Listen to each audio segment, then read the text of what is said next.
it's you. Hi! I didn't know you're here. Well, either way, I'm so glad you're here because you have arrived just in time for story time. And I have a question for you. Have you ever heard of a story about the time when Thomas and Percy thought that they didn't have mail trains anymore? Well, I'm going to tell you a story about it. Let's see what Thomas and Percy are up to today.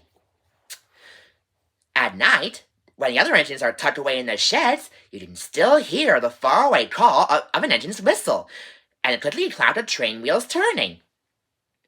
This is the sound of the mail train. You see, one train is pulled by Thomas and the other by Percy, as the loads are too heavy for one engine to do the work alone. You see, the mail is loaded into freight cars at both the harbors, and the engines pull their trains through the silent stations delivering the precious loads. On a clear night, a big shiny moon brightens their journey.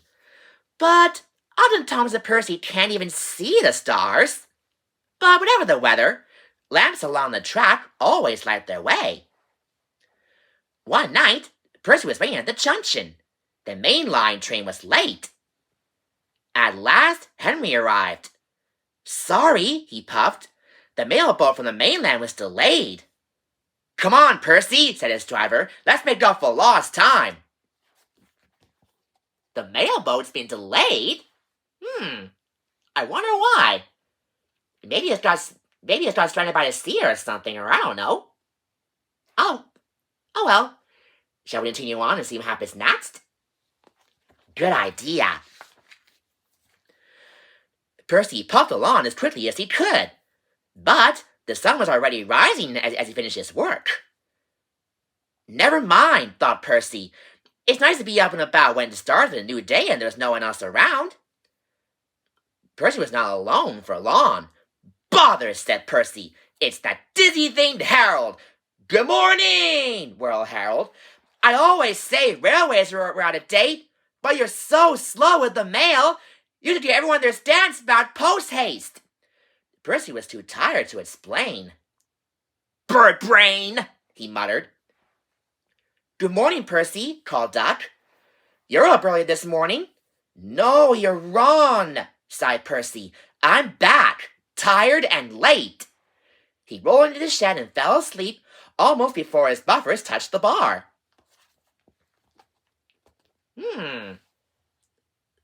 I wonder why Harold says that Percy is so slow with the mail. And why does he get everyone their stance about post-haste? What does it all mean? Let's go a little bit further and see what happens next.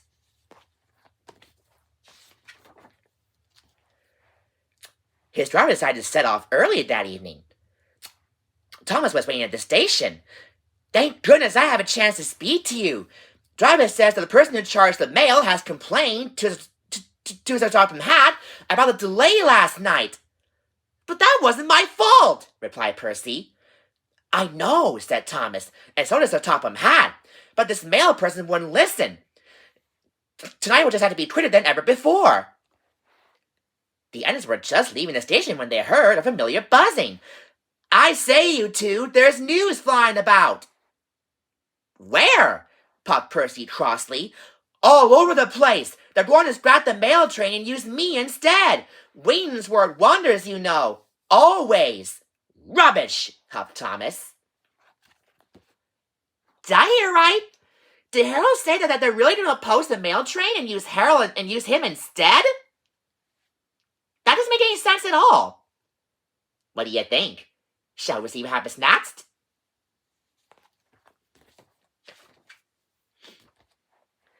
That night, everything ran like clockwork.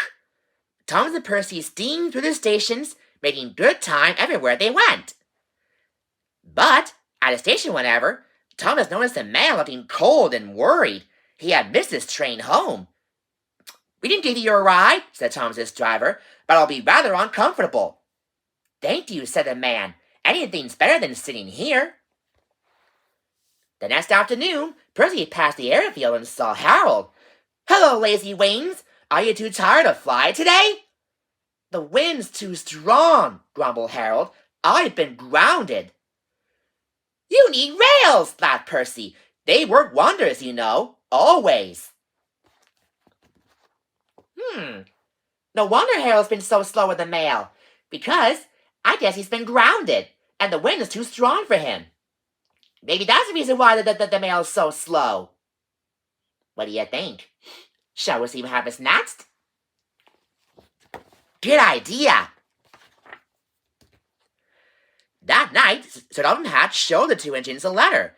It was from the man who missed his train. He thinks you're both splendid, said Sir Topham Hatt. And everyone says that the mail train is the pride of the line. And guess what? On the island of Sodor, the mail still runs by train to this day because the mail train is still the pride of the line. Whew! That was a really interesting story about mail train and mail and letters. What more do they want?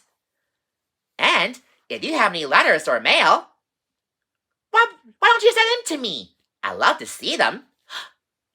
Maybe I should make a scrapbook out of them. Because if you have a letter or mail, why don't you send them to me? I'd love to see them. And maybe I should make a scrapbook out of them too. Oh, and speaking of scrapbooks, well, thanks for stopping by for story time today. And you'll know where to find us where we do some more story time adventures. Well, see you soon. Bye.